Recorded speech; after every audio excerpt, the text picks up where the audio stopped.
Remue ménage. Remue ménage.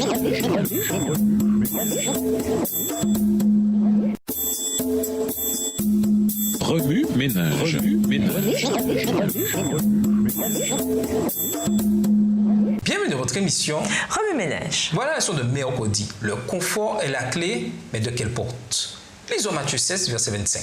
Matthieu 16, verset 25, car celui qui voudra sauver sa vie la perdra, mais celui qui la perdra à cause de moi la trouvera. Bienvenue dans la période laodicienne de l'histoire de la Terre, où nombre d'entre nous jouissent du confort que l'argent peut procurer.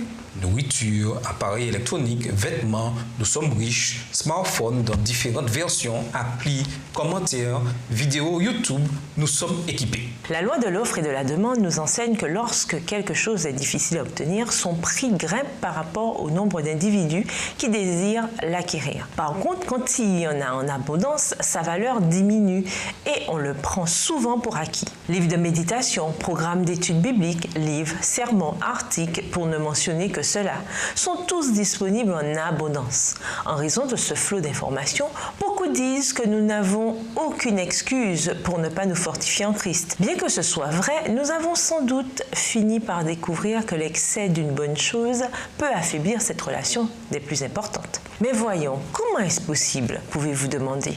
La surcharge d'informations peut nous embrouiller ou nous empêcher d'étudier plus profondément, ce qui retarde la croissance spirituelle. Ajoutons à cela les 1001 distractions qui bombardent nos sens partout où nous allons. Comment éviter un tel danger? Premièrement, nous devons reconnaître le danger de l'excès et demander à Dieu de simplifier notre marche avec lui. Dieu nous fait connaître de façon créative ce qu'il veut que nous fassions. Soyons donc attentifs à l'œuvre du Saint-Esprit en nous. Demandons-lui de guider notre lecture vers les passages de la Bible qui nous aideront le plus et de nous suggérer les lectures supplémentaires les plus judicieuses pour nous.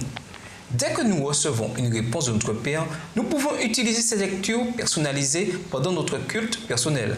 Le culte personnel est extrêmement crucial pour notre survie et notre guerre spirituelle. Il faut de la discipline, de la persévérance et de la sagesse pour traverser ces eaux apparemment paisibles. Où que l'on soit, ou quelques moments difficiles que l'on traverse, il n'est pas facile de s'assurer un trésor dans le ciel. Un autre aspect important, c'est la constance. Tenons-nous-en au programme que Dieu nous a donné. Si nous remplaçons nos craintes et nos inquiétudes de ce monde par les paroles de Jésus et sa vérité, notre vie se remplira de sa paix. Et alors, nous produirons du fruit pour lui. Remue ménage, réfléchissez à vos objectifs spirituels. Qu'aimeriez-vous faire pour faire avancer le royaume de Dieu? Jusqu'à quel point prenez-vous cet objectif au sérieux? Selon vous, comment pouvez-vous atteindre cet important objectif? Au revoir. Et à demain si Dieu veut. Remue ménage. Remue ménage.